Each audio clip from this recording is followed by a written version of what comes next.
The steel curtain. Guys, if for me, there was nothing like the steel curtain. The Pittsburgh Steelers of the 70s was what started everything for me as far as my big love affair with football. The Terry Bradshaws, the Jack Hams, the Lynn Swans, John Stallworth, up until the current team with Roethlisberger and Antonio Brown and guys from the past with Polamalu. Guys, it just doesn't get any better for me than Steeler football. And I know a lot of people will probably disagree with me, but who cares? That's my team. I stick with them through thick and thin. I'm not like some of these Rena fans around here. But, guys, we're going to do our top 10 Pittsburgh Steelers of all time list. Welcome to the final score tonight. As always, I'm here with you doing these lists. This is by far the toughest one, and I wanted to bring somebody in that was just as diehard as I was, and thanks to my good friend Lynn Bryant, who does a lot of these lists and the preview with me. He found what he says is a guy that's just as big a diehard Steeler fan as I am, and this is my first time talking to him on the phone tonight. We're going to get through this, but I will welcome John Pritchett to the show. Welcome to the show, John. Thanks, Stevie. I bleed black and gold too, so I'm looking forward to this. Yeah, it's funny. All my family, pretty much the majority of my family around here, were Washington Redskins fans, and then I had a cousin that's like 2 weeks older than me, and for some reason we stuck with Pittsburgh. We picked up on Pittsburgh. We were the ones that would get for Christmas. We get I had a Jack Ham jersey, he had a Jack Lambert jersey, and the little helmets. We even both got Pittsburgh Steelers lockers one year for Christmas. It was always something Steelers, but we've always stuck with them too, and it's just something special about the Steelers to me, and I know you probably feel the same way. Yeah, man, I'm not quite, like, if you ask me, like, how I became a Steelers fan, the short answer is I don't know. What year were you born? I was born in 73. Okay, so I was born in 75. Yeah, and I think that probably has a lot to do with it because, growing up, man, they were one of the best teams. The best team. Definitely. I was very little, and then still really good. But I grew up in Statesville, North Carolina, which is about 45 minutes north of Charlotte. Right. And growing up, that was long before, the Hornets.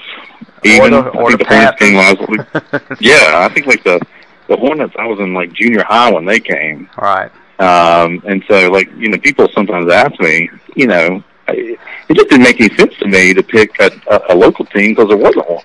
Right. I mean, I didn't have anything to do with like Atlanta. But people. I say this jokingly to people, but I don't even really mean it jokingly. Like growing up, the biggest pro sports teams in Statesville or in the greater Charlotte area, the biggest pro sports teams were Richard Childress Racing, because that's who Dale Earnhardt drove for. True, yeah. And the other one was Ric Flair, Arn Anderson, Tully Blanchard, and the Four Horsemen. Your Fourth Horsemen. Oh my gosh! People, laugh on it. Yeah, people laugh when I say that, but North Carolina's a college sports state for a long, long time, and so it might have been that Mean Joe Green Coca-Cola commercial. I remember liking that as a kid too. But anyway, I've been a Steelers fan for as long as I can remember. Yeah, as long as I knew what a football was, I've been a Steelers fan, and I think Terry Bradshaw was part of the reason for me. I mean, you'd see him; he was this happy-go-lucky guy playing quarterback, and I remember my brother. He was also he was more of a Rena fan than the rest of the family.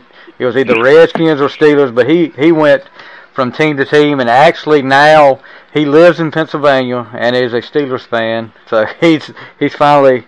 I think he might stick with them for a while, but it's been tough. We've had tough times with the Steelers. Everybody remembers the mid to late 80s, and trying to find a quarterback to replace Bradshaw. That was a long and grueling road with, you think about Mark Malone's, the David Woodley's, Cordell. Yeah, Cliff Stout. and nobody ever wants to mention the name Neil O'Donnell because somewhere Neil O'Donnell has oil wells in Dallas that Jerry Jones bought him. I still believe that to this day because that Super Bowl, I believe he gave them that Super Bowl.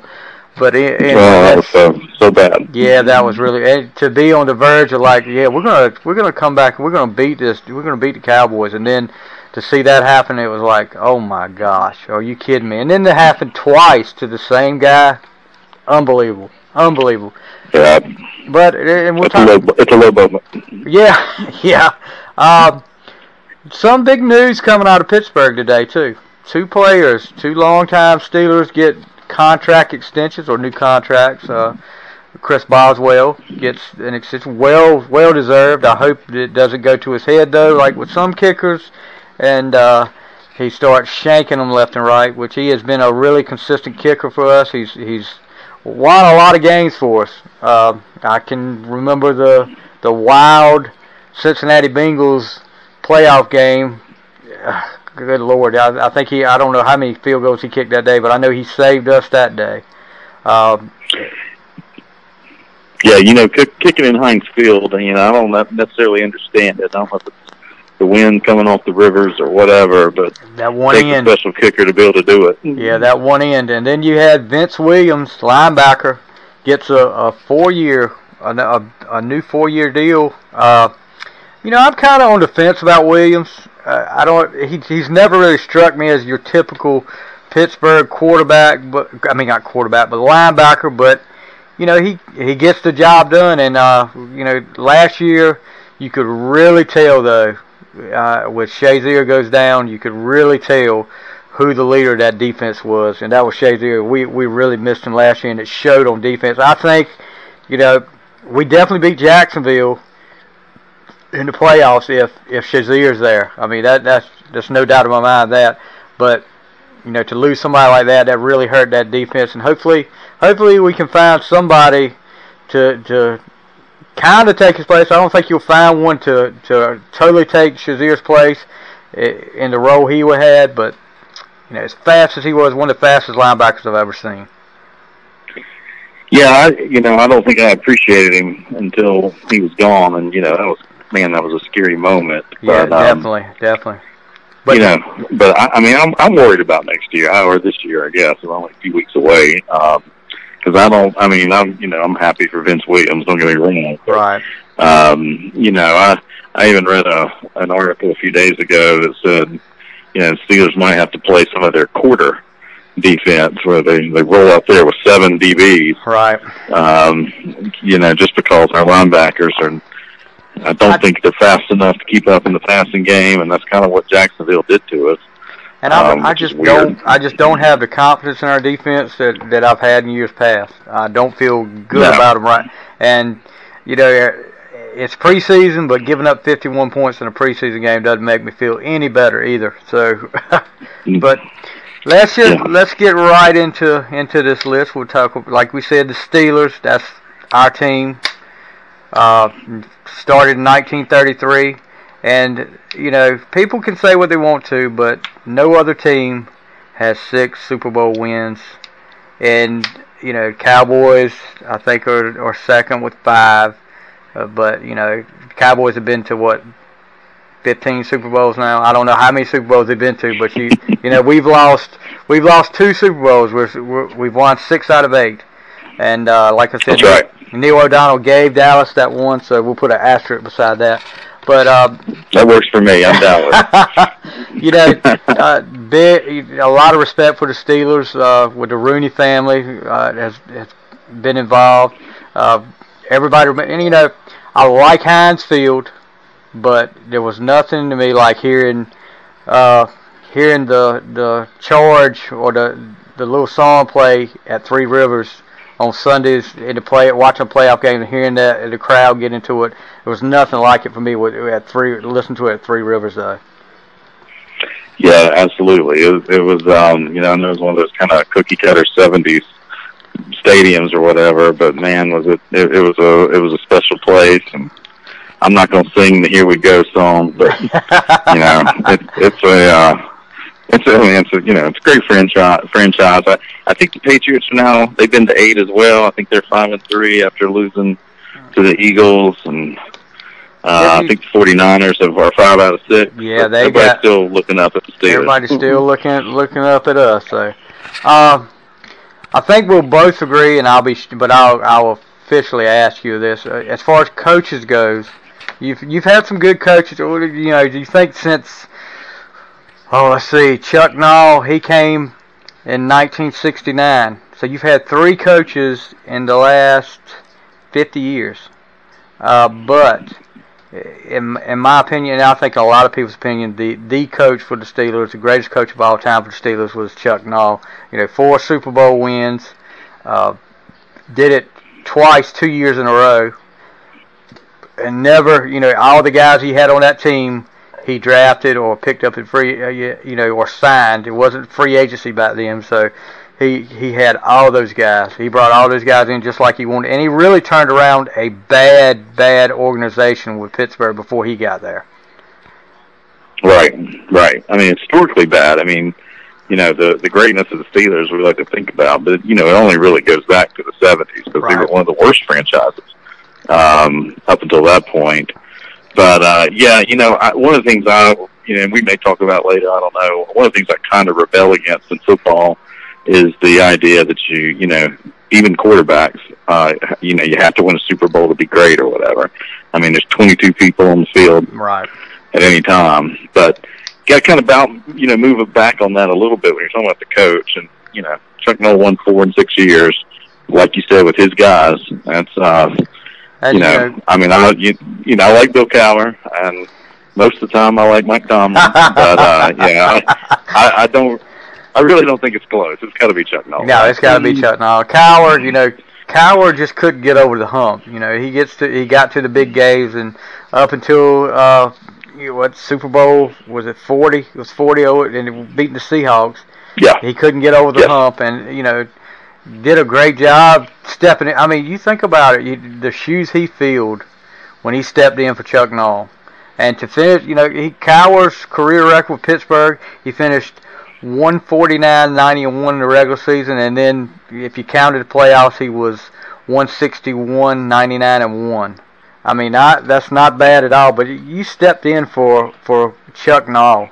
And honestly, if you look at Noll's record, he was 209, 156, and 1. So Cowher really wasn't that far behind. But the Super Bowls and the turning around of that program, Cowher steps into Noll's program and he changes it. But Noll turned everything around. Noll turned it into a winning organization, and probably one of the best in football. No doubt. And think about Cowher. And I've got buddies from NC State who probably still think he's going to show up and take over their program soon. But there was a lot of talk at one time. There was. If Cowher had the fire in the belly, at this point, he might be making a run at Shula. Yeah, that's true. I mean, if he'd stayed with it and kept averaging, 10 wins or more a season, I mean, he would have had a shot at it. Yeah. But at this point, I still put him ahead of Tomlin because Tomlin won his Super Bowl with guys mostly drafted and built up. I think by Cowher, obviously the Steelers front office.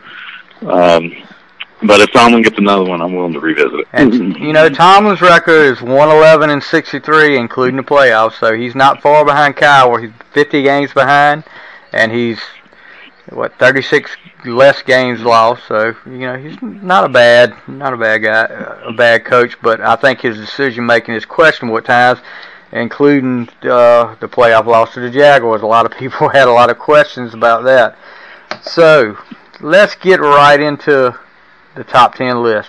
And this has been one I've told y'all I've done 3 or 4 now. The Redskins was to this point the toughest that I've had so far, but we were talking before we went on the air about how bad we felt leaving some of these guys off our list, but if I'd changed it around, I would have felt bad the other way. So this is tough. This is really grueling. And with that said, I'm gonna let you, since you're the guest, I'm gonna let you lead off with number 10. All right, Stevie. Well, I just want to say first, I'm a big Steelers fan, like I said, but I'm not a historian. Right. I'm not an expert, but I'm trying to put some work into this, and I feel pretty good about my top 12. Top 12 for sure. But somebody has to miss it. But hey, that's what these lists are for, man. That's people right. to argue and fight and fuss. But anyway, number 10 for me was one of the guys that I'm old enough to remember, and clearly old enough to remember. I went with number 10. I went with Troy Polamalu. Okay. And Troy, one of the things I looked at, and I'm going to talk about it probably later some, but there's a website called ProFootballReference.com that kind of built off of the original site called Baseball Reference. So any stats or anything like that I got from there. But Polamalu played in 8 Pro Bowls. So that's another thing I'm looking at when I'm looking at some of these guys. How great were they in their era? Because obviously the 70s are different from this decade and, that sort of thing. Right. So Troy made 8 Pro Bowls. He was 4 times. He was All-Pro. He spent his entire career with the Steelers, which means something to me. In 2010, he was the Defensive Player of the Year. The NFL Defensive Player of the Year, so obviously he was elite. And I remember thinking in 2010, he probably should have won that a year or two before that. Oh, yeah, definitely. I think so, too. But, he really was, and almost any Steelers fan, maybe any NFL fan, he's the most interesting player on the defensive side of the football to watch for the first half of his career. Oh, yeah. I mean, I'm sure everybody can remember him hurdling over, the center, against Joe Flacco or against Kerry Collins and tackling this guy. I mean, they might have been trying to do sneaks. I don't even know what they were trying to do because Polamalu was already in the offensive backfield. Yeah. And, he just a tremendous player. He had that one-handed interception years before Odell Beckham, got famous for his one-handed catch. I will say Beckham's was better. When Polamalu was kind of the leader of the offense, the defense first part of his career, and then I think that kind of got taken away from him a little bit later, and he wasn't quite as interesting. But man, what a athletic superstar, and it's of his era, it's him and Ed Reed at safety, and I'm not going to complain about anybody who says Ed Reed is better, even though he played for that terrible team in Baltimore. You have to get credit where credit's due, though. Absolutely, yeah. But if Ed Reed's 1, Polamalu's not even 2. He's 1A, and so he makes it for me. Yeah, and he'll come up later on my list. So I feel pretty good about it. He'll come up later on my list, but like you said, and you're talking about the one-handed interception that was against the Chargers. Not being quite as good as Beckham's, I would put it right up there with Beckham's because he had to keep his balance. He had to get his hand up under the ball before the ball hit the ground. And I remember the announcers saying, "How did that happen?" Because at first, I remember watching it that day, and the announcers like they're going to definitely turn this over. This is not going to stand. And then once they watched it in the instant replay, I think it may have been Phil Simms, but he was like, "Wow. This is going to stand." So, yep, definitely, and like you said, the play where he hurdled the offensive line for the Ravens, I believe that was a 4th down play in a big game, a Sunday night game, and he hurdles over and stops him on a 4th down play, and Steelers get the ball, and momentum shifted. One of the all-time, and I'll talk about it a little bit later. I will talk about that later when I mention him on my list. I don't want to give everything away right now, but anyway, I'm gonna go to my number 10, and this is an older guy. This is my all-time favorite Pittsburgh Steeler. He really doesn't get. There's another Jack that gets recognized more than this guy does. He played outside linebacker, and that's number 59, Jack Ham. Jack Ham was from Penn State, so he was a local guy, but if you look at his career stats, 25 sacks, 21 fumbles, 32 interceptions, and that's unofficial sack numbers because the NFL didn't keep sacks till that was '82, I think, when they started keeping that.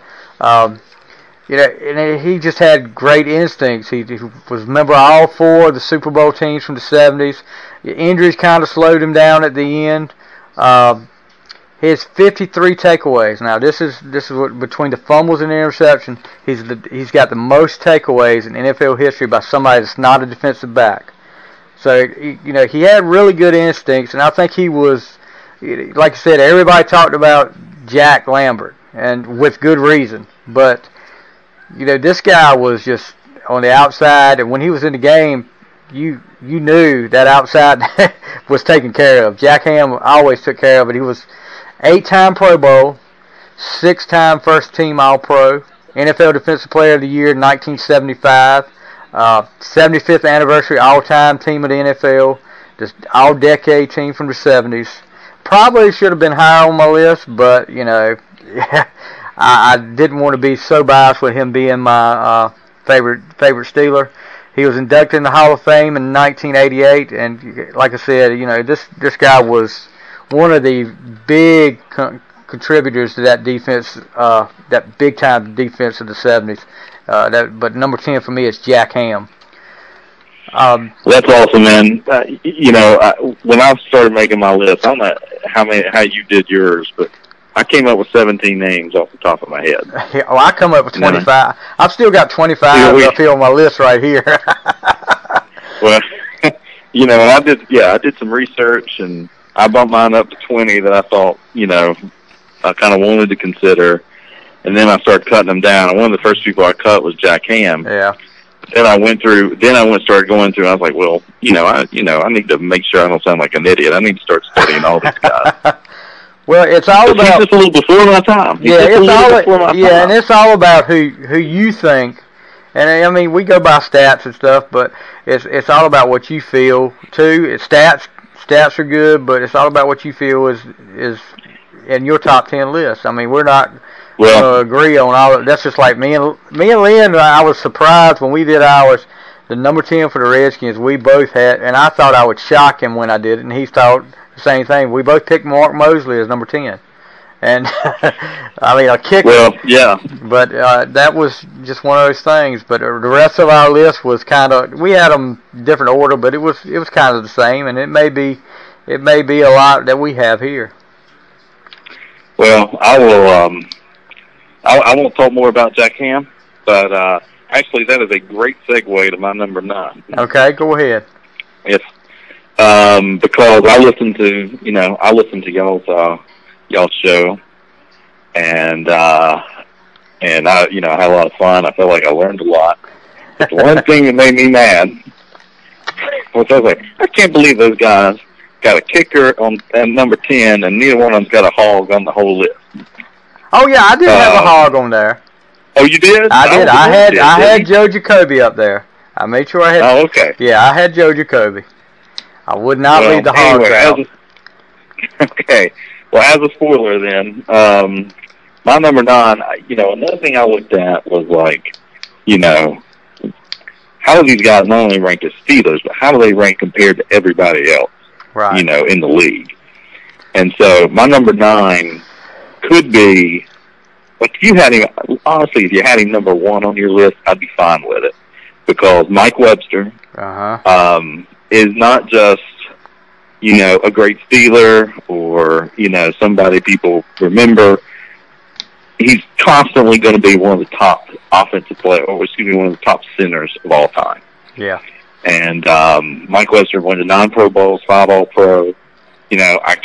I didn't look, but I don't think there's like a YouTube tape called Mike Webster's all-time greatest play because the dude played center, Well, I played center in high school, and I coach high school football, and it's like I tell my offensive line, if your name makes the paper when you're playing offensive line, it's because you did something wrong. You're not going to get any glory for playing offensive line. So, yeah, I mean, just like you said, Mike Webster was definitely. But go ahead. Well, it's just, I mean, you look at, he's not always number 1, in the top centers of all time, but he's top 3. And usually he's 1 or 2. You know, you look at other people whose list and come up with this sort of stuff. And so all those great offensive players, many of whom I know we're going to talk about, you know, it starts up at the middle. And the Steelers have been lucky. You know, Dermontti Dawson's on your list. I'm not going to complain. Right. You know, even Pouncey right now, you know, is a really good center. But to me, I wanted to make room for Mike Webster, and so he's my number 9. And that's a good pick. You know, Mike Webster, when I started playing like JV football, and I was too small really to play offensive line, but I wasn't fast enough to play a back. So they put me at center, and I was like, okay, you know, I can do this. I'll be like Mike Webster. No, I was not like Mike Webster, because that guy was, you know, for anybody that, I don't think he ever missed a start in Pittsburgh. He was in the hospital actually for early in a week, for 3 days or something like that, if I remember the story correct, and I may be telling it wrong, but gets out of the hospital that morning. I want to say it was on a Sunday morning, and gets to the game and plays that game. You know, just and everybody remembers the rolled up sleeves and those big gigantic arms of Mike Webster. Yeah. You know, and one of the first guys that you really heard about with the whole concussion syndrome with the CTE, and you know, sad story. And the worst thing one of the saddest days was the day that he put on a Kansas City Chiefs uniform and it wasn't Pittsburgh. I just, that's one of those players that just does not look right in any other jersey except a Steelers jersey. And you know, but Mike Webster. Those 2 years he was. Yeah, those 2 years he was on the Chiefs, Christian Okoye ran for 2,200 yards. Oh yeah, I mean, no coincidence I know it's a team game, but yeah. Yeah, I really think Webster doesn't get enough credit, but he is a Hall of Famer, because Bradshaw did his induction speech, and I love listening to that. Love listening to Bradshaw talk. I may not agree with everything he talks about here lately, but you know, some of his Hall of Fame speech and the induction of Webster was great. I mean, he can really put on a show. All right, we'll go into my number 9. And, you know, the longer this guy plays, the more he could move up this list.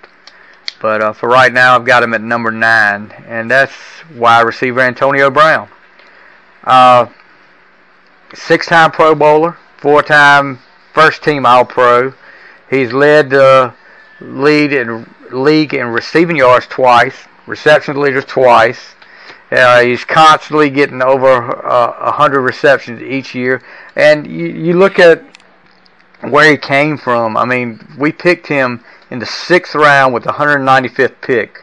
Now, you know, if you go back and look at, and me and Lynn will eventually get to 2010, I think, the wide receivers that were picked ahead of him and the teams that could have had Antonio Brown, I mean, all 31 other teams could have had him. But, you know, it'll be interesting to go back and look and see some of the receivers that were picked ahead of him and where they are now. Now, you look at his 733 receptions, and this will be his 8th year now. He started in 2010, so 9,910 yards, 59 touchdowns, and then return yards, 2,932, and he's got 5 return touchdowns. But I think the play that really made me notice Antonio Brown, that really said, okay, I'm here and I'm ready to be the best. I think it was the divisional playoff game against Baltimore. 3rd and long. I mean, like really long. And somehow Baltimore lets Antonio Brown behind the secondary. Roethlisberger throws it up, and Antonio Brown comes down with the ball and puts it to the side of his helmet. Gets 2 feet in, and he's got the ball on the side of his helmet. Steelers go on and score and clinch the game there. I mean, that really announced Antonio Brown was there, but so much he has done since then. I mean, some of the catches he made is unreal. But you know, he's going to go down as one of the greatest Steeler receivers of all time. That's saying a lot when you've got Swan, Stallworth, and Ward there. But he's probably going to get all their records. I'm so glad you mentioned him. I go ahead. Spoiler. I do not have him on my top 10. Right. But I was thinking, you know, if we do this podcast in 2 years, 3 years, 5 years from now, I mean, he could be way up there. Oh yeah, he could. And you know, I love the guy, and you know, the play that it will always be my favorite Antonio Brown play was that I think it was a punt return against the Browns, right? Was it the goalpost? Where he was he straddling the goalpost? Oh no, the karate kick. The one. Yeah. The karate kick, yeah. I had no idea. He has a touchdown if he breaks it to the outside, but he decides he's going to turn Daniel LaRussa and goes Karate Kid on the Cleveland punter. I remember that, yeah.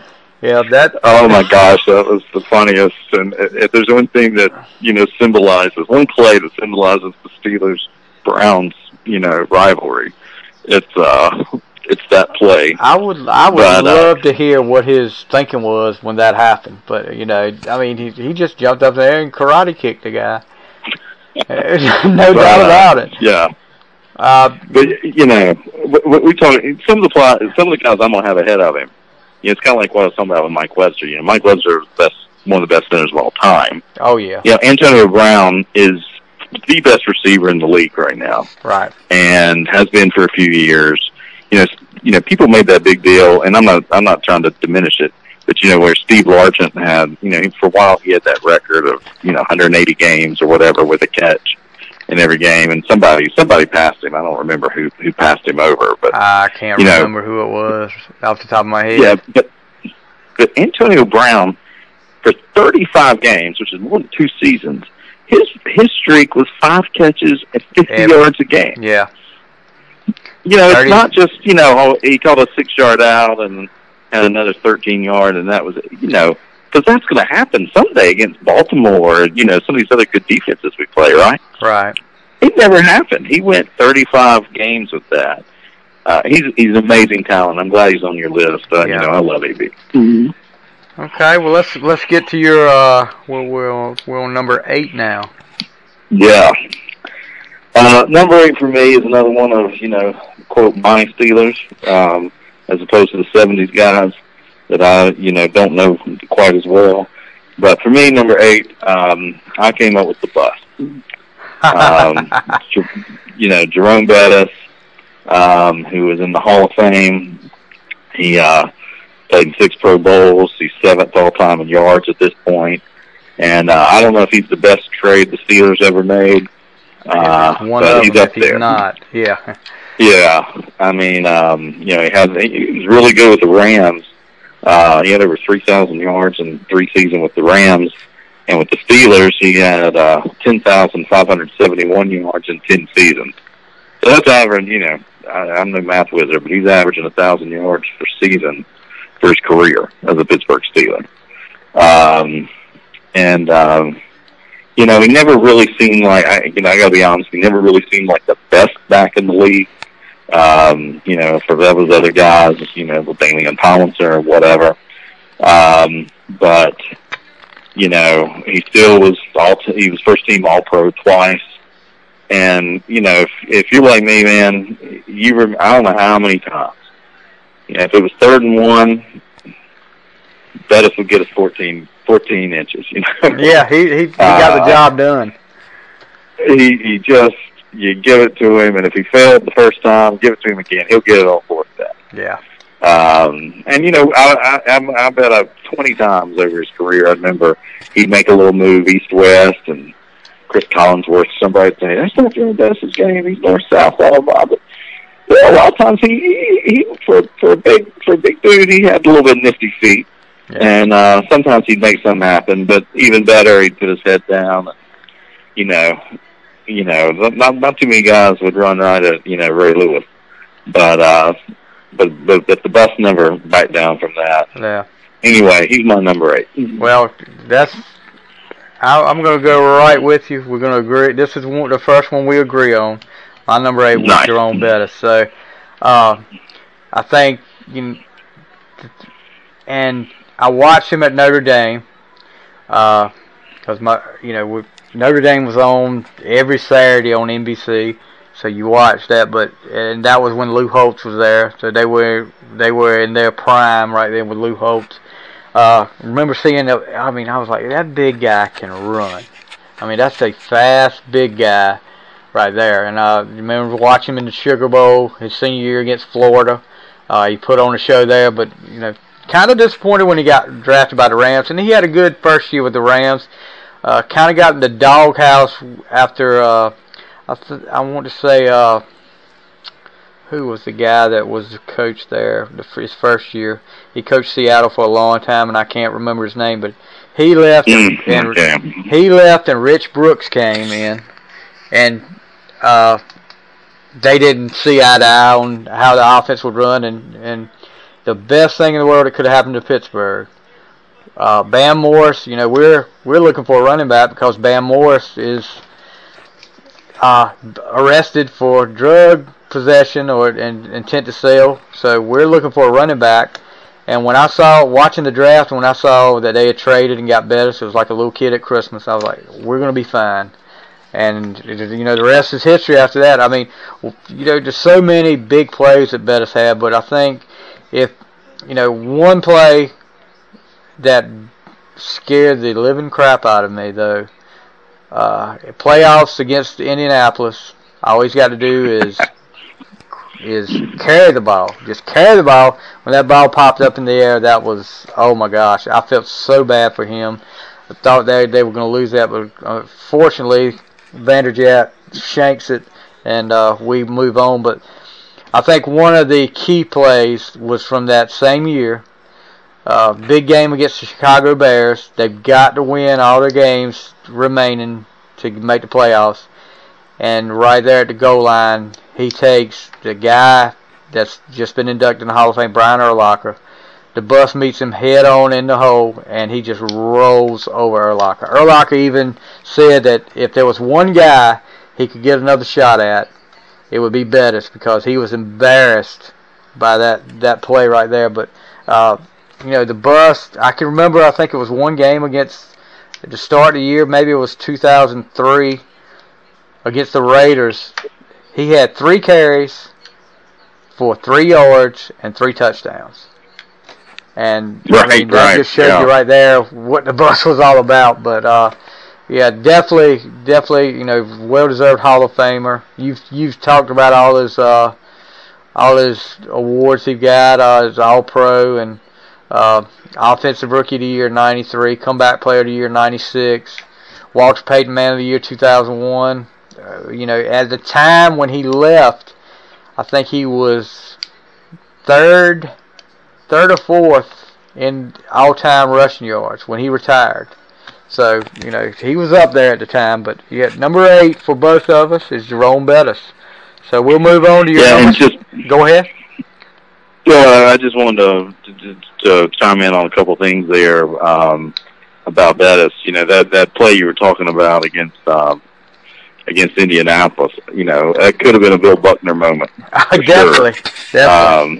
So we also got to give a shout out to Big Ben making a crazy falling backward tackle. Oh yeah, shoestring tackle on the Colt player who recovered that, kind of saving him from that Bill Buckner moment. But one other thing I just want to say about Bettis is that he's a legend, right?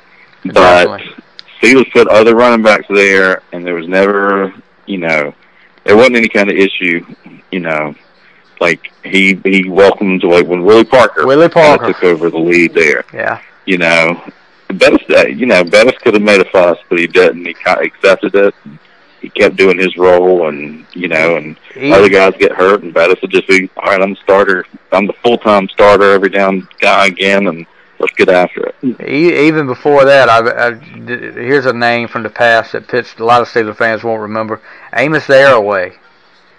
I mean, Oh, wow. that guy Yeah. is starting over Bettis. I mean, you talk about that, I'm like, oh, wow. But anyway, we'll move on to that. Number 7. Let's see who you got number 7 on your list. All right, now this one makes me a little nervous. Number 7 for me is Terry Bradshaw. Ooh. Because I got a hunch for a lot of Steelers fans, Terry Bradshaw is going to be a little further up their list.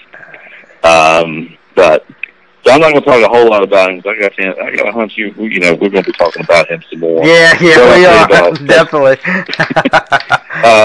What I'll say about Bradshaw at this point, he's obviously the ultimate winner. I mean, along with four Super Bowls and 4 attempts. He played, this is one of those things with statistics and that sort of thing.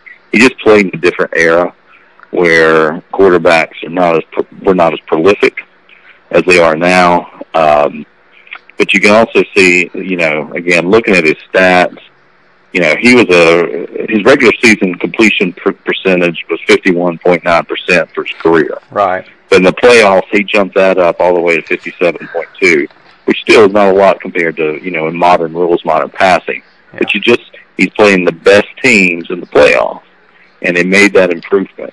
His yards per attempt in the regular season, 7.2. In the playoffs, it's 8.4. His career passer rating was 70.9. In the playoffs, it's 83. So, again, that's the bright lights, the best teams on the other side, whether it's the Cowboys, the Raiders, the Dolphins, those teams he played against. He elevated his game, and, he's always got those 4 rings he can show me when I tell him he's number 7. Well, yeah, and another, you got to remember, he was I guess what you call it, the first gunslinger. I've got a lot of old games from the 70s, from that era back there, and some of the passes he attempted to throw, or he made, had no business throwing, and then you look and he's thrown another interception, but he overcame it. He never got scared to try it again. Like you said, the big game, and we'll talk about that a little bit later on, how he performed in the big game. Yeah, I'm glad you brought his quarterback ratings up, and I'll even talk about his quarterback ratings in the 4 Super Bowls, and we'll talk about that because it went up even higher when he got to the Super Bowl.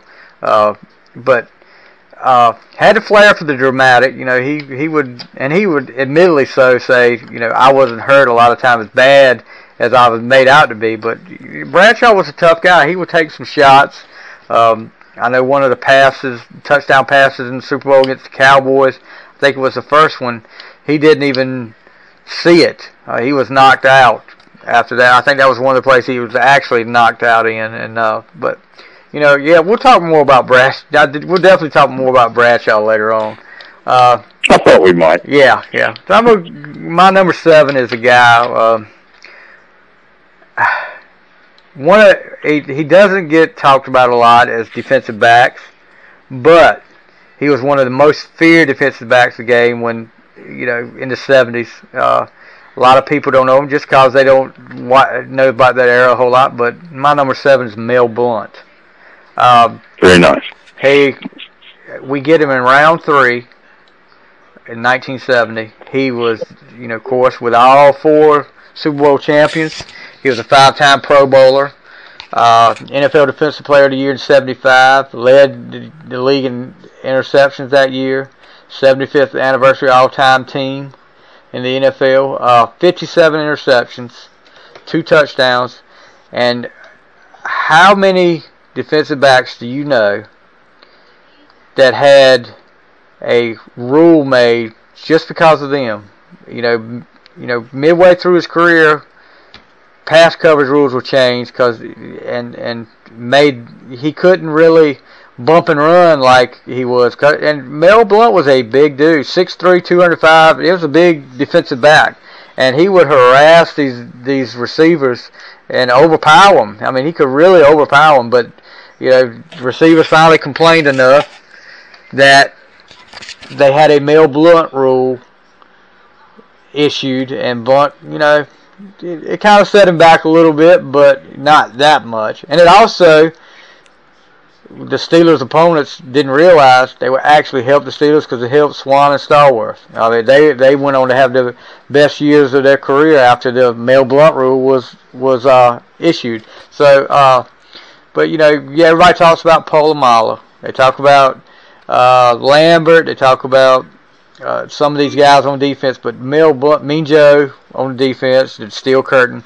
But Mel Blount was probably, in that secondary at the time, was probably the most important part of that secondary for Pittsburgh in the 70s. Mel Blount's my number 11. Number 11, okay. And I feel like I'm being a little bit, again, kind of deference to my age or whatever. Well, that's fine. I put Polamalu ahead of him, maybe.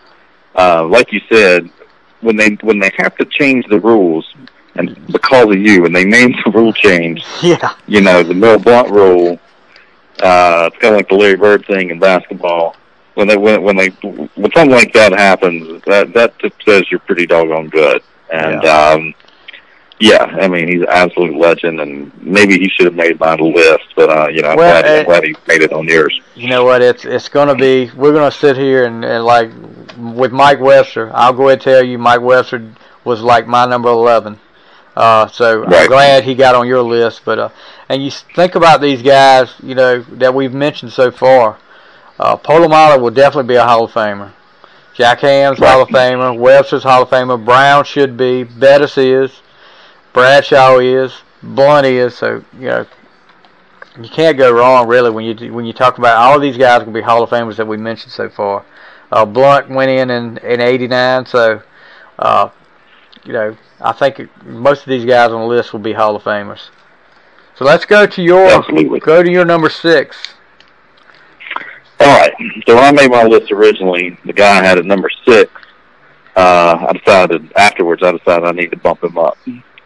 Partly because I feel like he was just too low on my list, but also because it made more symmetry for my number 6, consider my number 7. But my number 6 is number 7, Ben Roethlisberger. I got you. He is,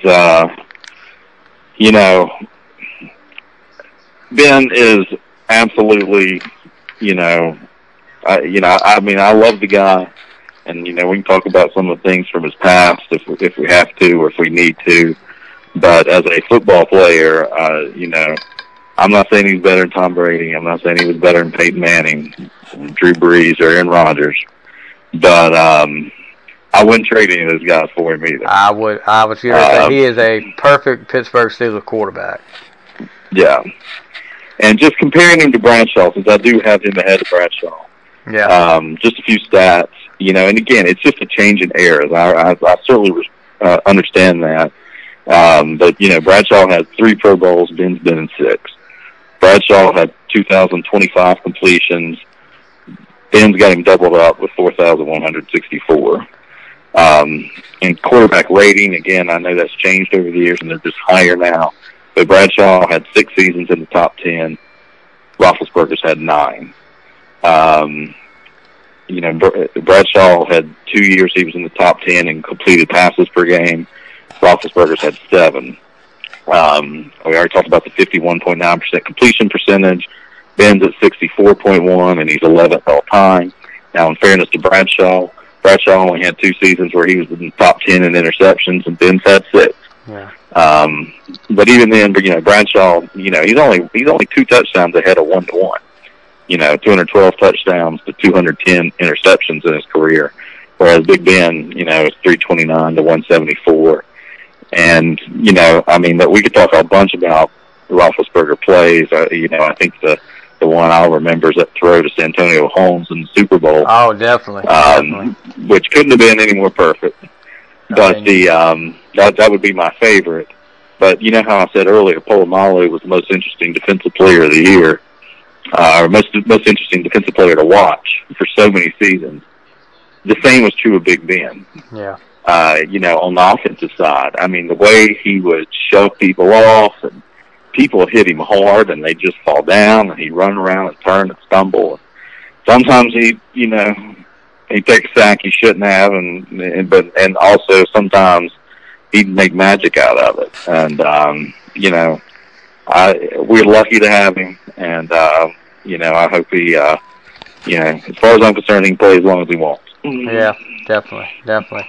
Yeah, Big Ben, everybody talks about, and I tell Green Bay fans how lucky they are to go from somebody like a Brett Favre, a Hall of Fame quarterback, to another Hall of Fame quarterback with Aaron Rodgers. I mean, because, like we talked about earlier, it was a long, painful road between Terry Bradshaw and Ben Roethlisberger. We talked about some of the guys, the Cordell Stewarts, the Neil O'Donnells, the Kent Graham, Bubby Brister, and I didn't really mind Bubby. Bubby wasn't that talented, but Bubby was tough. And I can remember the playoff game in '89 against Houston, and Bubby and Merrill Hodge and Tim Worley when they pulled the upset off, and Bubby gets on national television and drops a GD right there in the middle of national television. Yeah, Bubby didn't care, and I think Bubby kind of butted heads with Chuck Noll a little bit. I think he drove Chuck Noll crazy, but you look at Mark Malone, and the thing is, the bad thing about it is, we could have replaced Bradshaw with a Hall of Fame quarterback in '84 in the draft, but we passed on Marino. Oh, yeah. So, but everything happens for a reason. My number 6, Troy Polamalu. Probably one of, like you said, you talk about most interesting defensive players to watch. Definitely one of my favorite guys to watch on defense. It's funny, he was drafted in 2003, but the story goes, Steelers actually had an agreement, and here's a name, I don't know if you remember or not. Do you remember the name Dexter Jackson? You ever heard of that guy? Yeah, I think so. Yeah. Okay, he was the Super Bowl MVP with the 2003 Tampa Bay Buccaneers. So the Steelers had an agreement in place for him to sign with them in the offseason. So they were going to go ahead in the draft that year, get a running back. So Arizona, Dexter Jackson decides to sign with Arizona, and thank God, because where is Dexter Jackson at now on the list of defensive backs? He's not very high up there, but Polamalu was going to be a late first round, early second round pick. Steelers thought so much of him, they traded up from 27 to 16 to get him, and great move by them. I think a lot of people remember. We've talked about the interception. We've talked about the jumping over the pile against Flacco and Kerry Collins. But one of the greatest plays, and it was a simple play, but one of the greatest plays I've seen him make was a playoff game, and I want to say it was the AFC Championship game against the Ravens. It's game still in doubt in the fourth quarter. He picks off a pass intended for Todd Heap, cuts back across the field twice, and goes in the end zone and clinches it. But the look on his face, because you didn't really see Polamalu get a lot of emotion. He was quiet, but the look on his face after he did it, and to see him get excited about it, he pointed up in the stands to his newborn baby girl, and it was just great. But how could you not think that was one of the greatest defensive safeties or defensive backs of all time? Injury slowed him down at the end of his career, and there's a lot of talk now about there's a big divide between him and the Steelers because he didn't want to retire. But I could not see him playing for anybody else than the Pittsburgh Steelers. I'm glad he did retire. Yeah, at the end, I think he kind of needed to go there at the end. But, Dick LeBeau was on the Titans, and I think there was an offer for him to sign with them. Yeah, there was. Or to go to them. And if the Steelers had waived him. And to his credit or whatever, I'm glad he said, even though I know there was a little bit of, hard feelings probably, he retires a Steeler, a career Steeler, and I give him extra credit for that, on my in ranking him. The other thing, and I know, as a football coach, one thing that for years, has driven me crazy, and probably has you, is sometimes the Steelers don't tackle. No. That's a big issue right now, too. Yeah, they don't tackle. They just kind of dive at people, hit them with the shoulder or, other body parts, and just try to kind of flatten them, knock them off their feet, and don't wrap people up. And Polamalu was guilty of that, too. It's just that when Polamalu hit you, pretty much went down. Yeah, you didn't have much of a choice. Yeah, we did not have we didn't have the mistakes with Troy that we have with some of our other players. Yeah. Yeah. The thing about him was his instincts. Like you talked about earlier, he would end up in the backfield just like that. I mean, several plays. I think there was one play against the Ravens one year where Flacco was going to take off on a bootleg, and as soon as he turned around, Polamalu was right there. It was like he knew the play. I mean, instincts, you can't teach instincts, and Polamalu was definitely one of the best as far as instincts. Yeah. Hey, once they kind of turned the defense over to Lawrence Timmons to run, on the field, as kind of the on-field leader, Troy didn't have as many of the flashy plays after that point of in his career. I kind of wonder if they didn't let him freelance as much later in his career. I think he freelanced a lot early in his career, but the more injuries he had, I don't know if they took that away from him or what. But I think he played. He had the green light most of the time especially early in his career.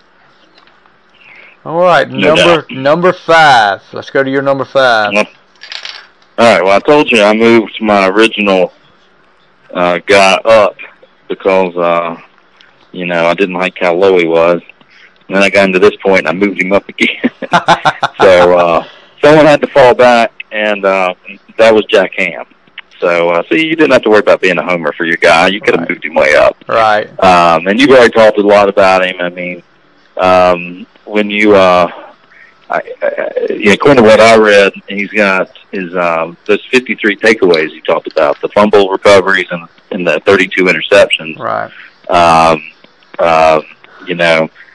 He's the all-time leader for a non-defensive back in takeaways, and that was playing 14 games a season. Back in the 70s. No less an authority than Tony Dungy said he's the best outside linebacker he'd ever seen, and Tony Dungy knows more about football than I do. I definitely give that some credence, and I got no problem. But maybe not the most, like you said, not the most famous member of the Steel Curtain, but certainly a deserving Hall of Famer, and still a big Steeler fan, like so many of them are. I got Jack Ham coming in at number 5. Yeah, and the thing I would love to be, and I will have to look it up later. The thing we failed to mention about Ham, he missed a lot of time with injuries, especially the last part of his career. The 79-80 season, he didn't get to play in the Super Bowl at all against the Rams because he had a bad ankle injury, and I want to say I'm almost positive he didn't play the AFC Championship game that year against the Oilers. So there was a lot of time he missed, and if he had stayed healthy, these numbers that he had would probably been elevated a little bit. But like you said, one of the unsung heroes on that defense. But the true fans, the ones that watch it, like you said, Tony Dungy saying one of the best outside linebackers of all time. Like you said, I agree with that. He knows a lot more about football than I do too. But we'll go to my number 5, and it's the other Jack. My number 5 is Jack Lambert, middle linebacker, and just terror on the field back then. I mean, he was, drafted in 2nd round out of Kent State. Another guy we'd get from Kent State later on. It didn't make my list, but James Harrison. Played for 10 years, 9-time Pro Bowler. 6-time All-Pro, 2-time NFL Defensive Player of the Year. That was in 76 and 83. Defensive Rookie of the Year, 74. The all-time Steelers team, 75th anniversary NFL team, the 80s All-Decade, and the 70s All-Decade team. Games played, 146. He started 138. Can you imagine Jack Lambert not starting in a game he played? I can't imagine it. But you know, I think the thing with Lambert was the intimidation, because if you know, I remember as a kid seeing highlights of the Steelers from back in the 70s, and now watching some of these games from the 70s. Lambert would put a shot on you, and he would take maybe a late shot at you just to get in your head, and he would definitely talk a lot of smack. I mean, I can remember was it Super Bowl 10 against the Cowboys. Roy Jarrella, that's his name from the past, the kicker for the Steelers at the time, before Matt Boyd, before Gary Anderson. He misses either it's an extra point or a field goal, I can't remember, but Cowboys Cliff Harris, the safety Cliff Harris, gets in Jarrella's face, talks trash. Lambert proceeds to go over there and throw Harris to the ground and points at him, and you know, it was on then. It was like, you're not going to talk to him that way. You know, he's a Steeler, I'm a Steeler, and Lambert just didn't take a whole lot of crap. Yeah, but he is. He's almost the prototypical Steeler, really, right? Yeah, you know But you look at 1,479 career tackles, 1,045 solo, and officially he only had 23.5 sacks. But for a middle linebacker, that's pretty good. 28 interceptions. You know, he was definitely the leader of that defense. Starting in 76, it was a time, you know, Mean Joe was always kind of the anchor of the defense, but Joe Green, there was one year, I think 76, he missed some games with a back injury, and then Lambert kind of took over the role as the leader of that defense. And I don't think that was ever in doubt. I don't think Mean Joe ever questioned it. He'd had his say, but I don't think he ever questioned that. But like you said, Lambert, it was definitely the prototypical Steelers. Yeah. So, number 4. Who you got at number 4? All right, well, this is the guy I originally had at 6, and I kind of wanted to nudge him up, and then I nudged him up again, and I'd be all right nudging him a little higher, but, you know, because this is one of my probably 2 all-time favorites, Rod Woodson. Okay. Rod Woodson for me. Rod Woodson's difficult, and I know we talked about another player before we did this about, you know, their career with other teams. Mm-hmm.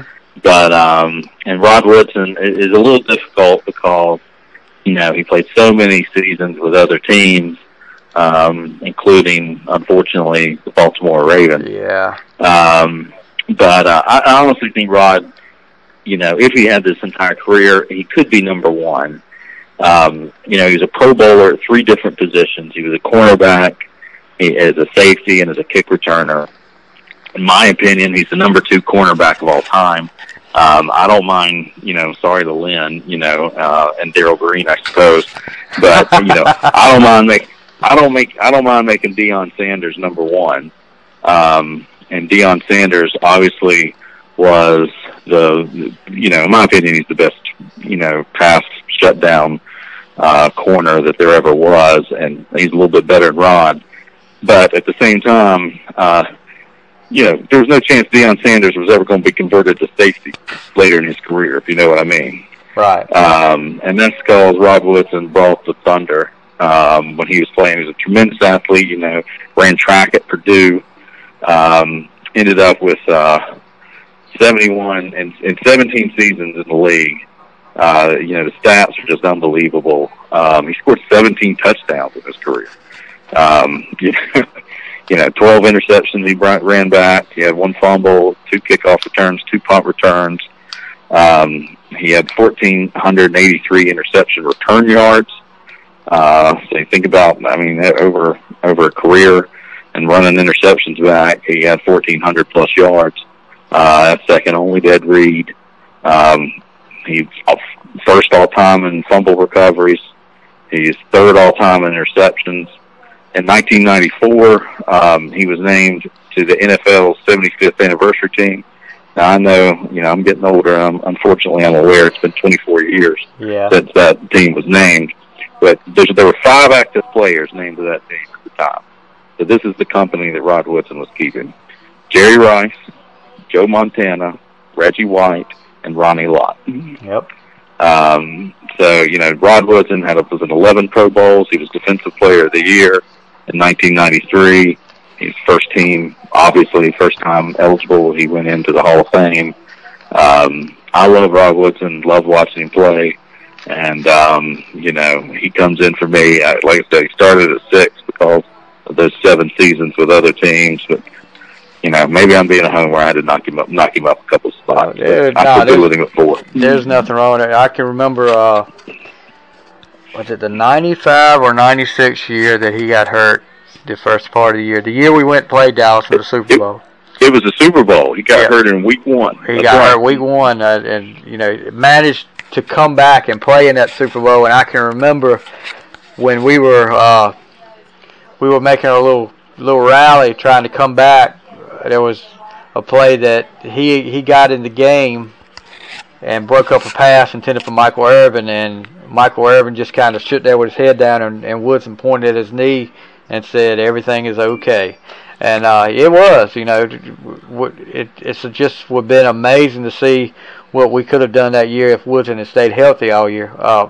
One of the most versatile guys you've ever seen. Like you said, especially for that knee injury, kick returns, interception returns, it wasn't anything to see Woodson get a score. And I mean, hated to see him get his Super Bowl with Baltimore, but it is what it is. And Woodson did not make my list, but I'm glad he. Like I said, it's nice to see some different guys get up here on the list. But we'll go to my number 4, and you talked about him earlier.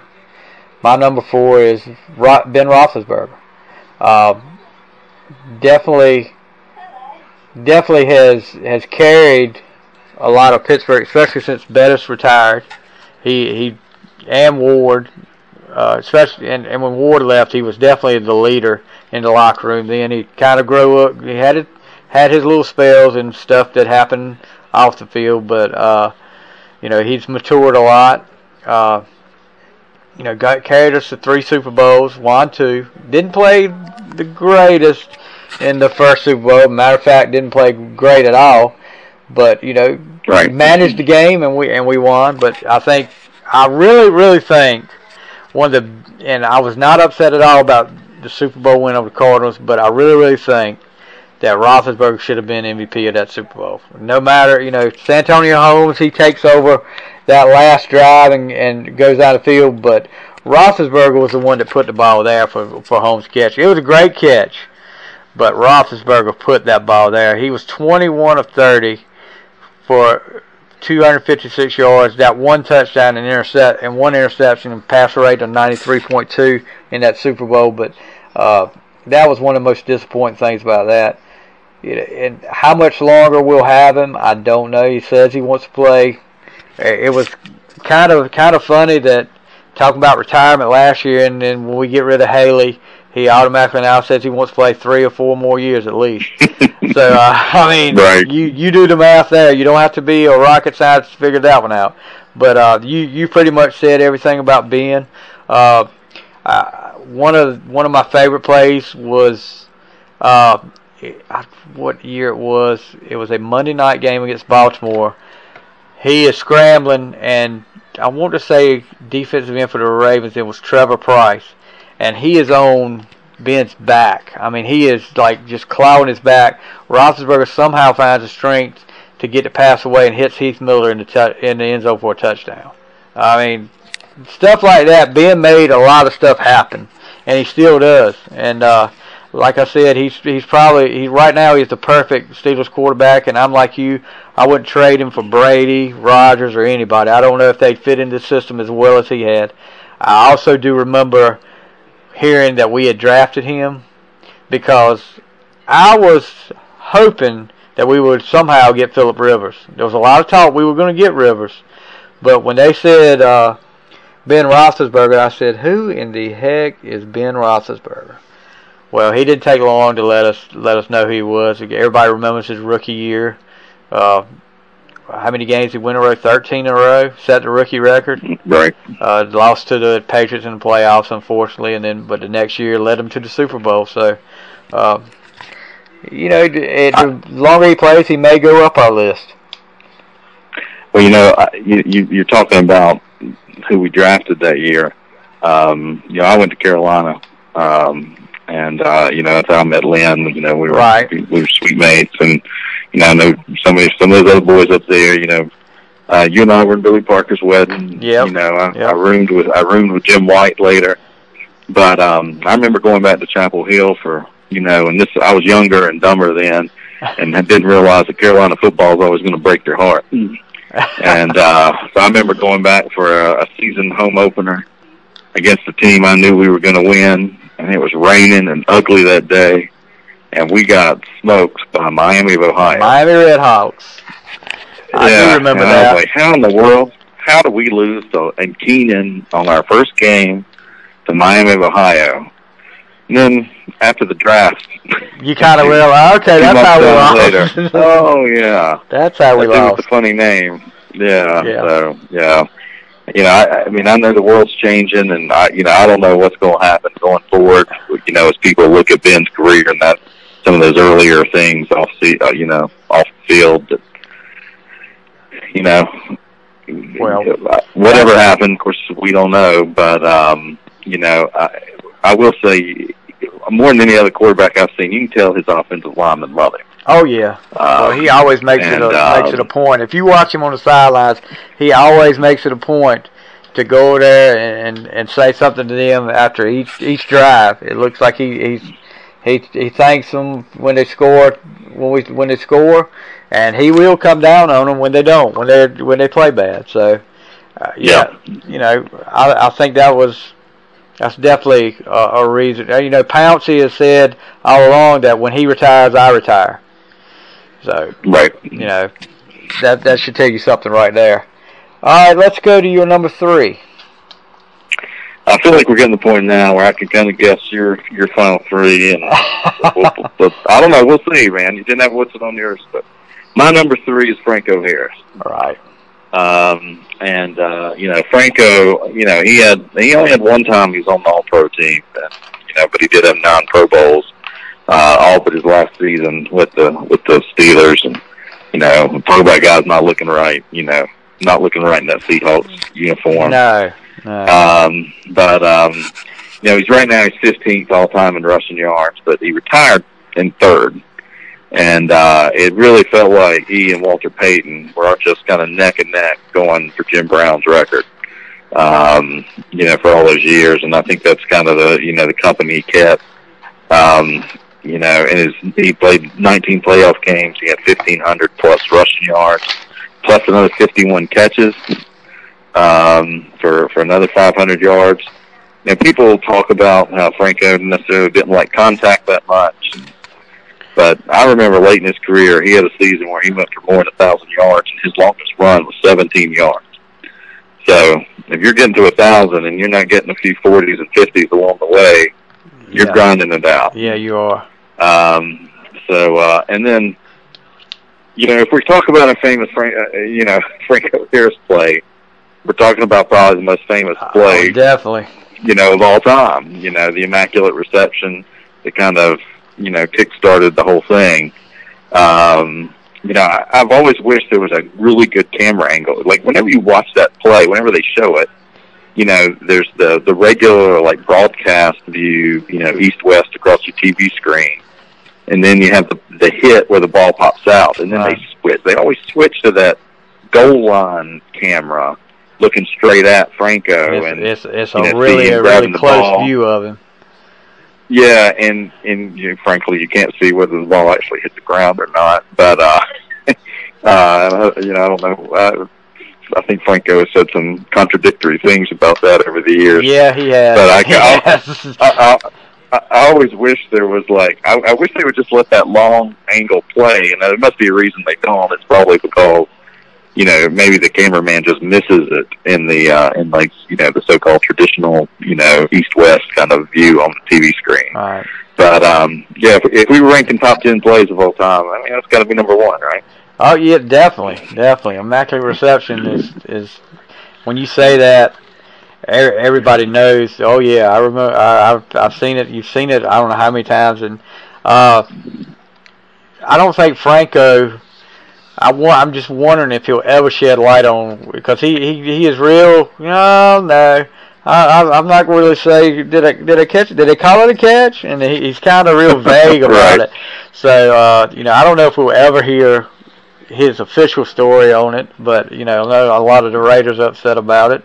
But this is actually a play. I mean, if you go to at Pittsburgh International Airport, there's a Franco Harris statue there with him making the catch, the Immaculate Reception. It's a statue of him there.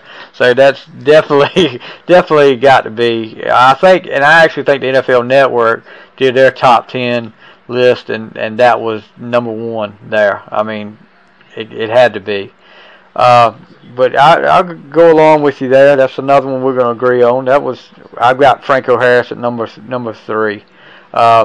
Great. Like you said, when he retired, him and Peyton were neck and neck for Jim Brown. He was 192 yards away from breaking Jim Brown's record, which Walter Payton eventually got.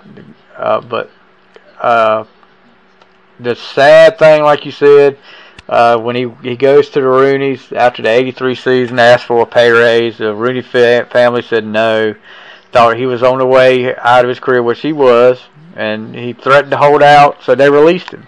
I can remember hearing it, and you didn't have the internet then. You didn't, as far as in my little town, didn't have cable then, so you didn't see much sports news except 6 o'clock or 11 o'clock. So here you're talking about Franco Harris being gone from Pittsburgh. He signs with Seattle. He's not wearing number 32 anymore. He's wearing number 34. I mean, it just does not look right. But he is definitely one of those Steelers that you look when you say Pittsburgh Steelers. There's a handful of names, and Franco Harris is one of them. But and as far as avoiding contact, I can remember as a kid, all these Steeler haters would tell me that your guy runs out of bounds. I said, well, he's saving himself. I mean, your guys might hit the guys, but guess what? They get hurt later on. So he's saving himself, and it worked out well for him. You don't get to be up near, like you said, you don't get to be up near breaking the record for all-time rushing by avoiding contact, by not getting the yards. Franco knew better than some of these running backs, evidently. Absolutely. Okay, so number 2. This should be interesting. I'm kind of wondering about your number 2. Well, you already mentioned him. My number 2 is Jack Lambert. Okay. And so like you've already talked about some of his statistics, and you talked about that season where in '76 where Joe Green got hurt. And then Bradshaw and then Swan were hurt for a little while, and they started 1-4. Yeah. And he just kind of took over. And again, I know it's a team sport. There were 11 other guys out there on defense, but they started 1-4, and then in the next 9 games they gave up 28 points.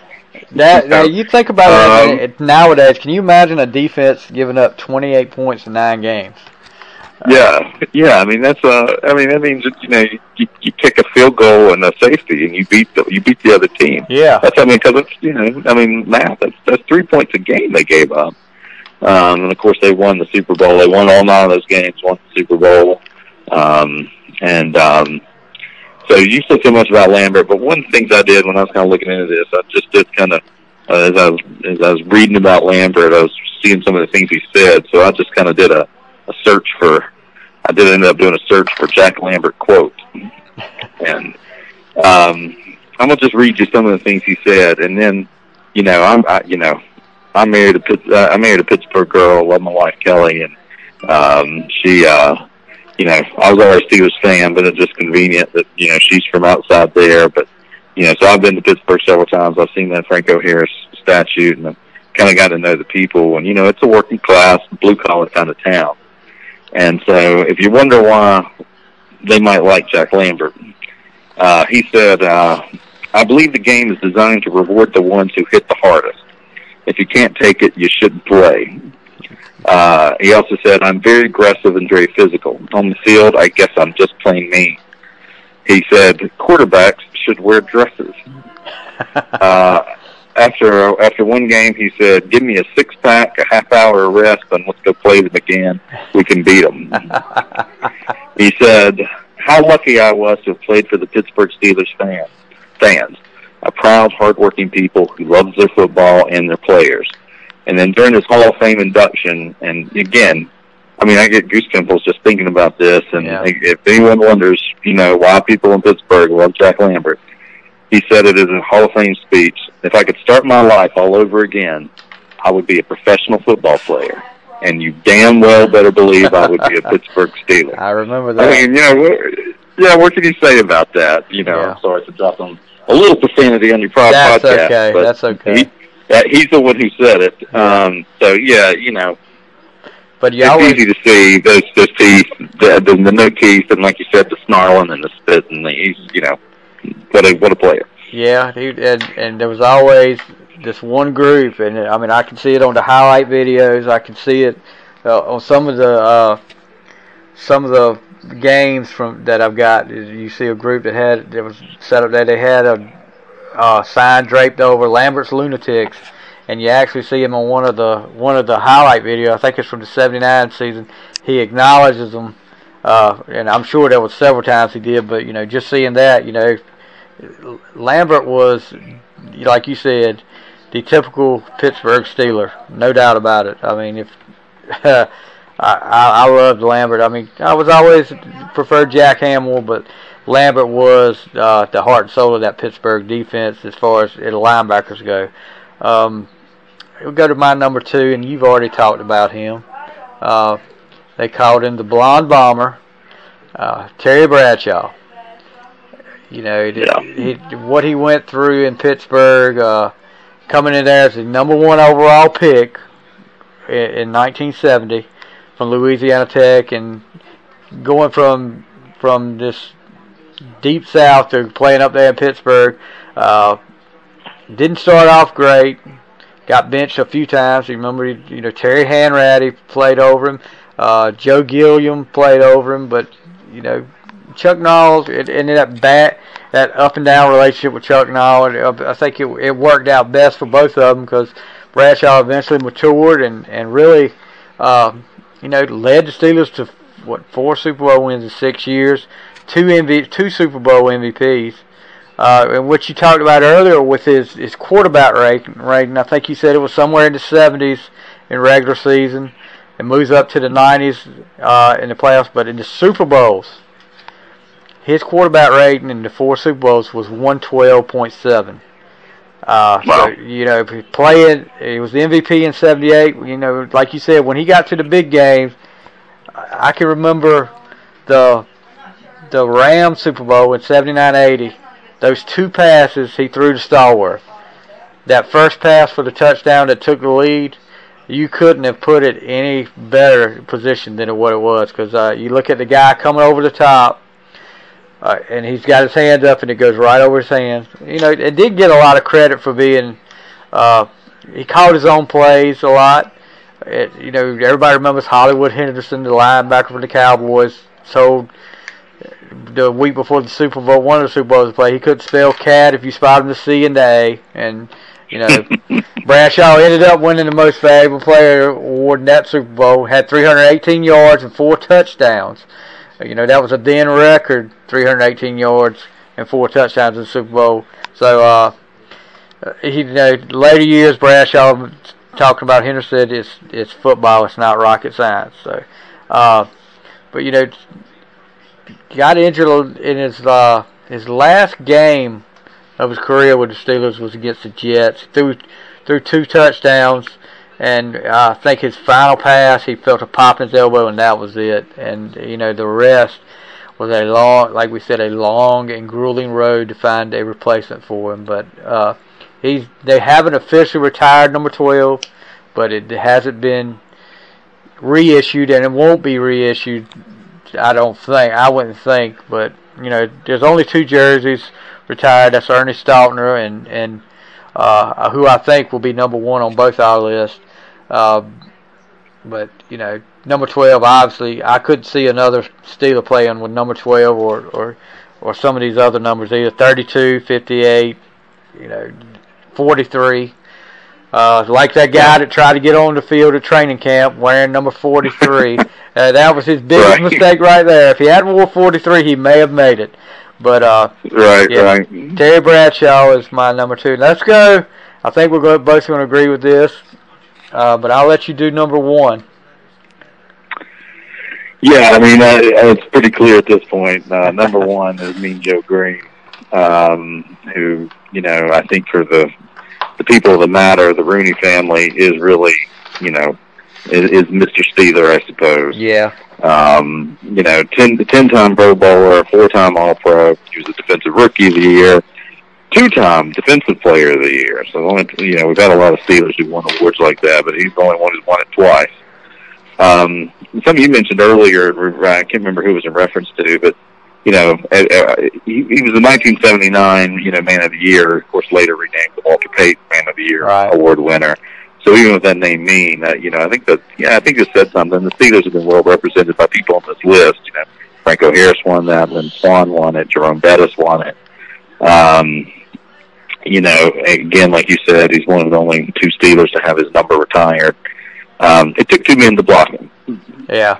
And part of that's where he lined up, but it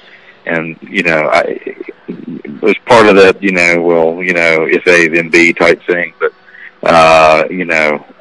Jack Ham and Jack Lambert certainly benefited because the center and the guard were busy blocking Franco.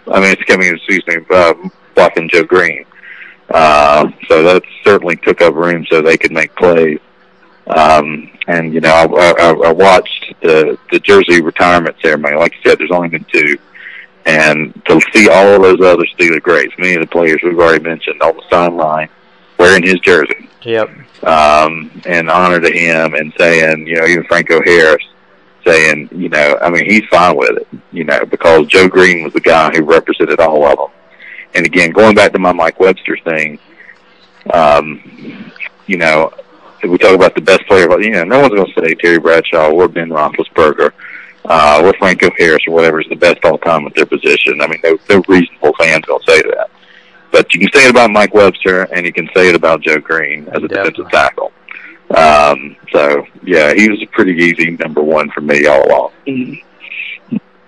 Yeah, there's no doubt. And he was the one that really started the resurgence in Pittsburgh. He was the first-round draft pick. He was 4th pick by the Steelers out of North Texas State. And a lot of people were like, wow, what's up with this? But and he really didn't want to play for the Steelers at first. Actually, one time he was going to quit, and he came back, and it's a good thing for all our Steeler fans. He did come back.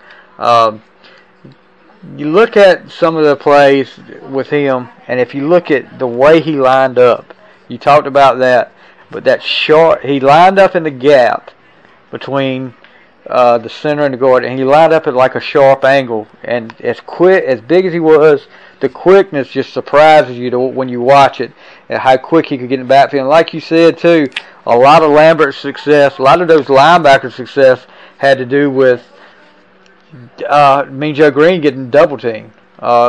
He kept them clean a lot. Played with the Steelers in his entire career. Like you said, 1 or 2 to get his jersey retired. And everybody will remember the famous Coca-Cola commercial with the "Hey Kid" catch. I think that kind of made everybody say, "Well, is he really Mean Joe?"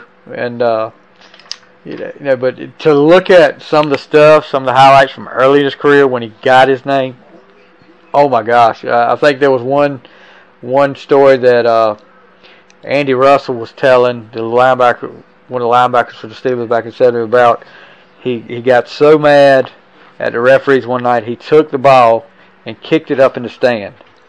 Then he really grabbed a guy by a face mask one time and really could have hurt him. And even Joe Green will tell you, that was wrong, but I shouldn't have done that. But and the sad thing now, and you're looking at it now, he was on the original Steel Curtain, and he is the last surviving member of that.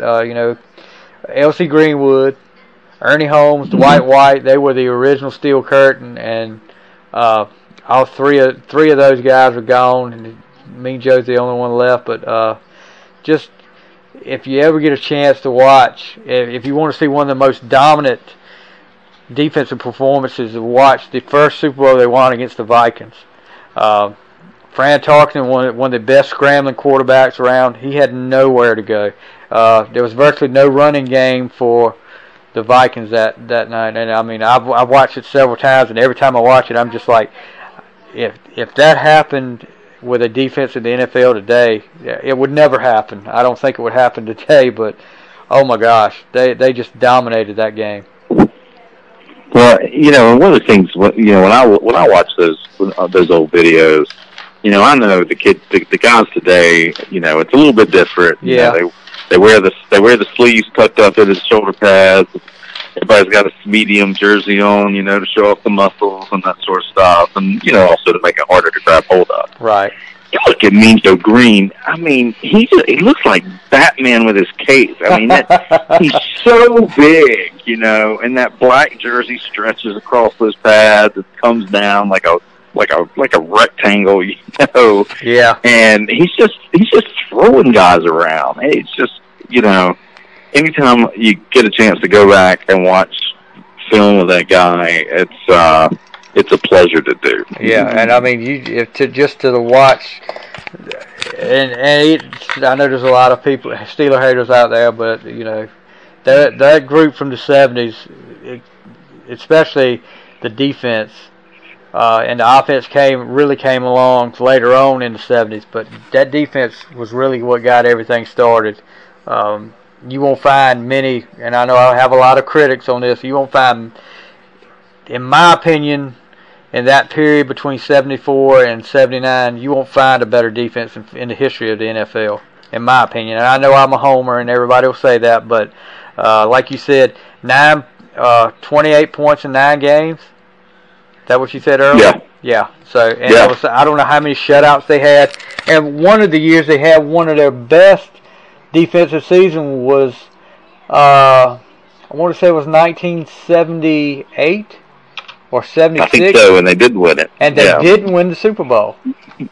Yeah. Because of, and the big thing, the only reason they didn't win was because I think in the playoffs, both Rocky Bleier and I want to say maybe it's 77 or 76, but Rocky Bleier and Franco Harris get hurt in a playoff game against the Colts that they absolutely killed the Colts 40-14.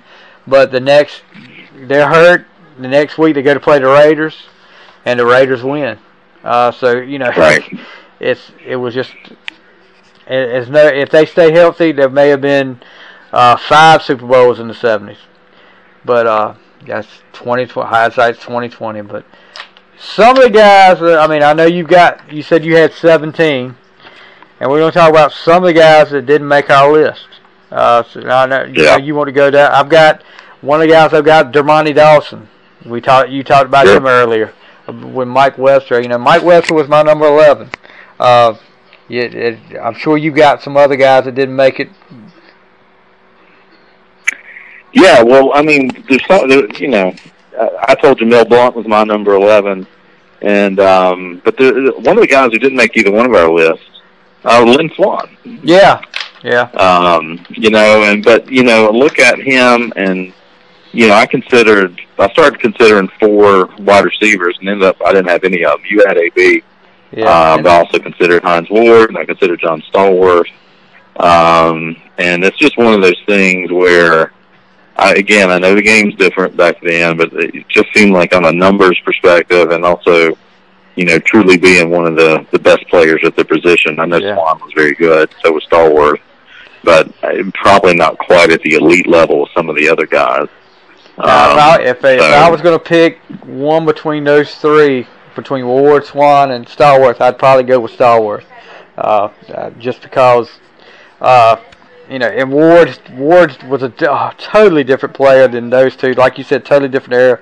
But Stallworth, everybody wants to talk about Swan, but Stallworth made a lot of big plays, and Stallworth, especially in Super Bowls, people don't realize the first half of, I wanted to say it was Super Bowl 13. It was the second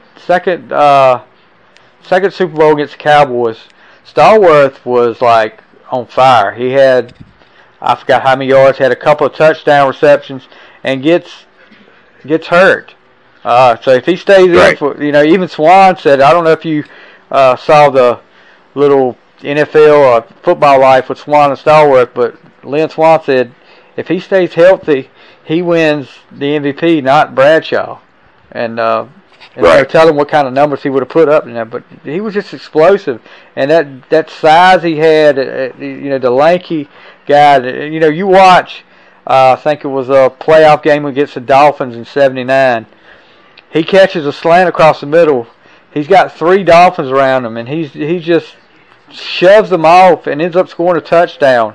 I mean, Stallworth was one of my favorites there too. Also, I had some current guys. Harrison was on my top 25. James Harrison, and made probably one of the greatest plays in the Super Bowl. There was 2 really good plays in that Super Bowl against the Cardinals. The Harrison 100-yard interception return, that was just amazing. I had L.C. Greenwood. One guy we talked about, that was one that you had mentioned playing for another team, more for another team, the Steelers, but that was Kevin Green. Yeah. Yeah, I mean, Kevin Green, and he went in the Hall of Fame as a Ram. I believe he went in as a Ram, but that was his primary team. Alan Faneca, one of the best offensive linemen we've had. And a lot of the offensive linemen from the 70s you don't hear a lot except for Webster, but John Kolb, I don't know if you remember John Kolb. He wore number 55. He was a great offensive lineman. He coached. He was assistant coach for the Steelers for years in the 80s and some into the 90s. Greg Lloyd had some good years with Pittsburgh. I don't know if you got anybody else on that list I haven't mentioned yet. Let's see. Well, Greg, I said Woodson was one of my all-time favorites. My all-time favorite was Greg Lloyd. Right. It's one of the reasons, we talked about Kevin Green. He's 3rd all-time in sacks, but, one of the reasons, he was a great Steeler, and I'm not knocking Kevin Green at all. He's a Hall of Famer for a reason. But he played left outside linebacker. He went against the right tackle. And that's because Greg Lloyd was on the other side. Yeah. And, and so, it's all kind of related. If I can tell you one story about, one guy you didn't mention, or although I think you did mention him earlier, Gary Anderson. Right. I gave y'all grief. For having a kicker in your top 10 Redskins. But I considered Gary Anderson, and, I remember being in 9th grade, and the Steelers lost their first game 51-0. I remember and, that year. About the only time in my life, me and my best friend from way back when, Alan Hooser, kind of got in an argument. I was like, we kind of got in a fight because, again, I was in 9th grade. Girls didn't like me.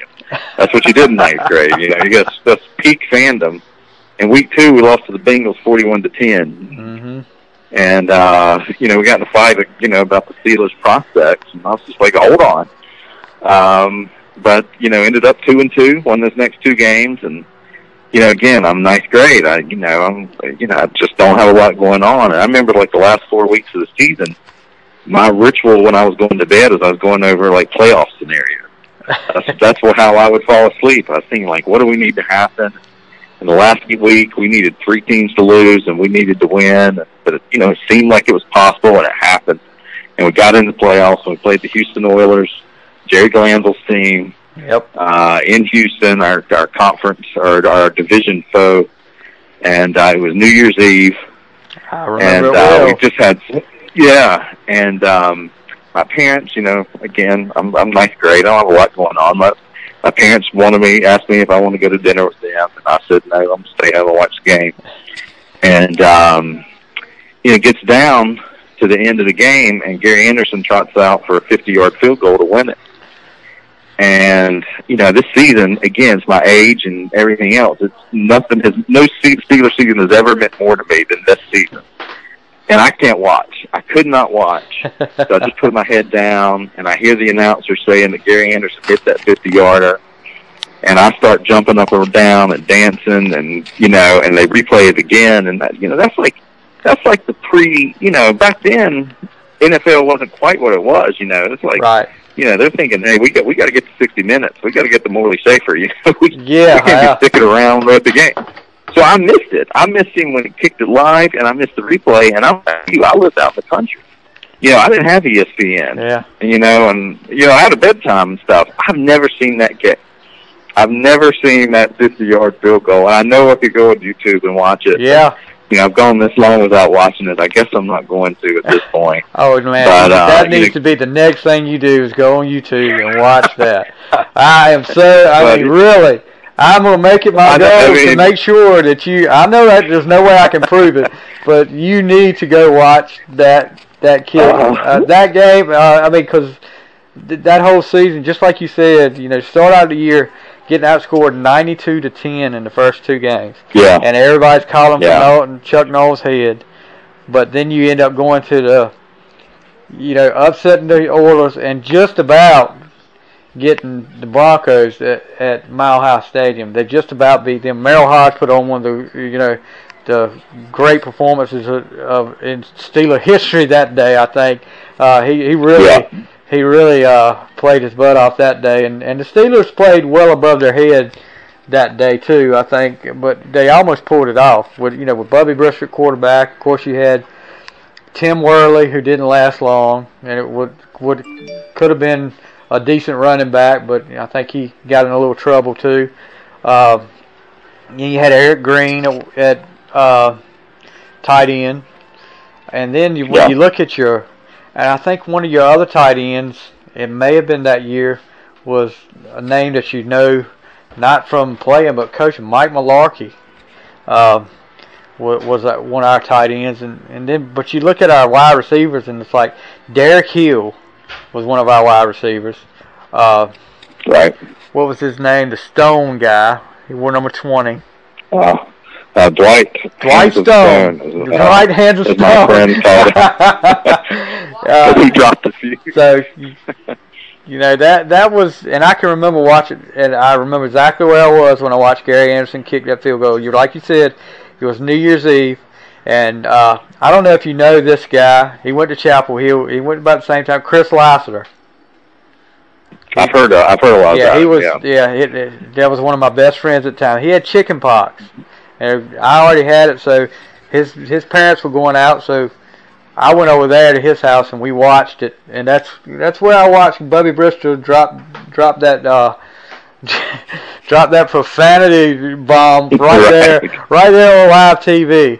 And I know the guys that were, I think it was NBC that was televised, I know they were like having a stroke, but Bubby Brister never held anything back. But one of the great jobs Chuck Noll, and if you watch, I don't know if you've had a chance to watch I'm sure you have, A Football Life, the Chuck Noll show. Right. They talk about that was one of the best coaching jobs he ever did, to turn that team around from what they started off at to get them to the divisional playoffs.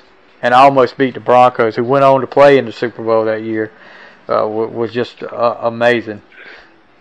Yeah, those were some. There have been some dark years in between. You know, pretty much Bradshaw's retirement up until that season. You know, it's been. You know, I mean, it's been tough. You know, to be a Steeler fan sometimes, but you always, you know, diehards. We always stick with it. I mean, and we've had our success here the last decade or so. Well, really over a decade. But you know, those years were tough. I mean, it just looked like there was no hope at times, but you know, it comes back around. I can remember the Tommy Maddox era. Yeah. You know, one of the best games I've ever sat there and watched was the comeback win in the playoffs over Cleveland. That was just amazing. Maddox really led that team that year, and to almost we got ripped off the next week against Tennessee. We really did, because I think they win it in overtime after their kicker misses a field goal, and I think Dwayne Washington brushes by him and gets called for roughing the kicker, and they get another kick. Oh yeah, I forgot that. I was not happy that day, and then of course there's been so many. I could sit here and talk all night about games I remember from Pittsburgh, and you know, rough times but good times. The Colts playoff game was so back and forth. I can remember telling my wife. Right. I can remember telling my wife when we were up big. I was like, "We're going out to eat tonight. We're going out to eat tonight." And then when they started coming back, I was like, "Hold everything, hold everything." But right. that it's just, you know, a lot of good memories with the Steelers. You know, and just like you said, you're a diehard Steeler. I'm a diehard Steeler, I'm sure we'll stay that way. I know I plan on staying that way unless something drastic happens. Yeah, you know, in some ways I kind of hope. I got two sons, 8 and 5, and you know, I kind of, it'll be fine with me if they end up Panthers fans. I get it, you know, because that makes sense in this day and age. But man, you know, I could talk this stuff all night, man. We'll be as old as Charlie Batch by the time we're done. Definitely. And we'll have to. Maybe we can get back on here and talk about some of these. You know, pick a game and we can talk about it up here, and we'll do it again. Sure. But you got, like I said, John, it's been great. I mean, we weren't so far off with each other's lists. You know, there was a couple of on each side that the other one didn't have, but I think all in all we did a good job. You know, it was tough. It was really tough, but we did a good job. And I appreciate you coming on tonight. We're gonna. It's my pleasure. This has been a lot of fun. Yeah, like I said, we'll get together again up here and do like a Steeler game or something like that. Talk about that. There's a lot we could talk about. Like you said, I could sit here and talk all night about it. Yeah, absolutely. Well, thanks for having me. This has been a really good time.